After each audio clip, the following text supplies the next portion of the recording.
अक्टूबर से जून आ गया लेकिन गजा की तबाही नहीं रुकी। गजा में जो हालात हैं, इस तरह के जो माहौल हैं, उसको बयां तक नहीं किया जा सकता। ऐसे माहौल में गजा के लोग अपनी जिंदगी और मौत की जंग लड़ रहे हैं। मैं ऐसा क्यों कर रहा हूँ? क्योंकि ये तबाही लाने वाला, ये तबाही बर्पा करने वाला इजराइल ने सिर्फ बम नहीं बरसाए, बल्कि वहां जाने वाले जितने भी अनाज थे, जो अनाजों की सप्लाई मिस्र के जरिए से गजा पहुंचती थी, उनको रोककर इजराइल ने वहाँ के लोगों के साथ बहुत ही बुरा बर्ताव किया है।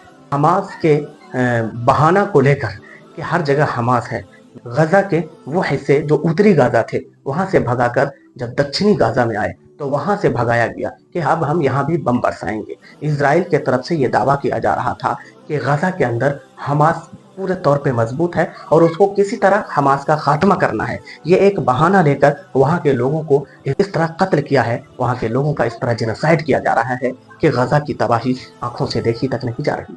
बच्चों के जो हालात हैं, जिस्म कमजोर हो गए और उनकी आंखें सूख गई है, उनके जिस्म में वो ताकत नहीं रही, उन्होंने रोना बंद कर दिया है। क्योंकि गजा के बच्चों के जो हालात हैं, गजा के बच्चों के जिस्म में जो पेट में बम फिट किया गया भूख की, वो भूख की हालात ने यहाँ तक आने पर मजबूर कर दिया है। इतने बुरे हालात हैं कि वहाँ के लोग किसी देश के जरिए से वहाँ पर अगर कोई मदद पहुंचाई जाए तो उस मदद पे भी टूट पड़ते हैं वहाँ के लोग, क्योंकि भूख की हालात ने यहाँ तक आने पर मजबूर कर दिया। गजा के जो ये हालात हैं, ये हालात लाने वाला इजराइल, लेकिन पूरी दुनिया खामोश। यूरोप यूनियन के चीफ जस्टिस कहाँ हैं? मुझे ये बतलाएं कि अमेरिका, वहाँ जो बड़ी बड़ी बातें करने वाले अमेरिका के अंदर कि जानवरों के हुकूक को भी बयान किया जाता था, आज कहाँ चले गए? क्या आतंकवाद सिर्फ उन्हें इस्लाम में नजर आता है? आतंकवाद इजराइल में नजर क्यों नहीं आ रहा?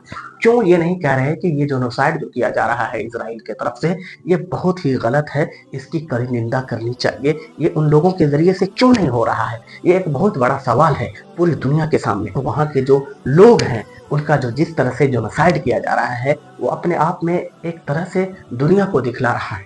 1400 साल पहले जब मजहब इस्लाम इस दुनिया के वजूद में पूरे तौर मुकम्मल तौर पर आया, तो 1400 साल गुजरने के बाद भी आज वही हालात देखने को मिल रहा, जिस हालात को शाह अबी तालिब में देखा गया था, जिस हालात को करबला के मैदान में देखा गया था, आज वही हालात नजर आ रहे हैं। इमाम हुसैन के खानदान वालों के साथ जो मामला किया गया था, कूफियों के जरिए से जो वहाँ के लोगों ने जो उन पर वहाँ जुल्म और सितम के पहाड़ तोड़े थे यजीद के मानने वालों ने, आज उसी तरह इजराइल ने गजा के ऊपर जुल्म और सितम का पहाड़ तोड़ रहे हैं। जिस तरह से इमाम हुसैन के वो बेटे, छोटे बेटे अली असगर और अली अकबर को तड़प कर पानी से तड़पा कर मारा गया, आज उसी तरह वहाँ के बच्चे, नन्हे मुन्ने बच्चे को आज वहाँ पर इस तरह से पानी से तड़पा कर मारने की साजिश रच रहे हैं। लेकिन यूरोप यूनियन से लेकर बड़े बड़े राइट्स के दावे करने वाले लोग आज खामोश हैं, आज बैठे हुए हैं, उनकी जबान शिर पड़ गई, कोई बोलने वाला नहीं है। रफा के अंदर जब हमले हो जाते हैं तो इजराइल का जो प्राइम मिनिस्टर है वो कहता है कि सॉरी, गलती से हमला हो गया था। इसका मतलब ये हुआ कि वो गैंग चलाया जा रहा है जो मुसलमानों का कत्लेआम किया जाए। ये कत्लेआम करना तो उनकी आदत रही है और हमेशा से वो करते रहेंगे। इन हालात को देखते हुए जो वहां पर मदद पहुंचाई जा रही है, उन मदद पहुंचाने वालों के साथ भी इजराइल ने वही सलूक किया जो सलूक गजा के लोगों के साथ किया जा रहा है। उनकी दुश्मनी क्या है? मजहब इस्लाम से है। उनकी दुश्मनी सिर्फ मुल्क को हासिल कर लेना नहीं है, उनकी दुश्मनी है मजहब इस्लाम का खात्मा करना। 1400 साल गुजर गए लेकिन मजहब इस्लाम को खत्म कर पाया नहीं कर पाया। कितनी तादाद में आप बचे हुए हैं, इसका भी मुहासबा आप खुद कर सकते हैं। इजराइल देश के जितने भी लोग हैं, मैं उन सब लोगों को गद्दार तो नहीं कहूंगा, लेकिन इतना जरूर कहूंगा कि उन लोगों में जो भी अमन पसंद लोग हैं, आज भी वो प्रोटेस्ट करके ये इजराइल को बतलाना चाहते हैं, वहां के प्राइम मिनिस्टरों को ये सबक देना चाह रहे हैं कि इजराइल जो गाजा के साथ कर रहा है, ये एक तरह का जिनोसाइड कर रहा है, इसे रोका जाए। वहां के लोगों का भी ये रुझान देखकर प्राइम मिनिस्टर की एक लफ्ज नहीं निकलती है और चुप्पी साधे बैठे हुए बिल्कुल तानाशाही के साथ अपने सरकार को चला रहे हैं और गाजा के ऊपर जुल्म सितम के पहाड़ तोड़े जाते हैं।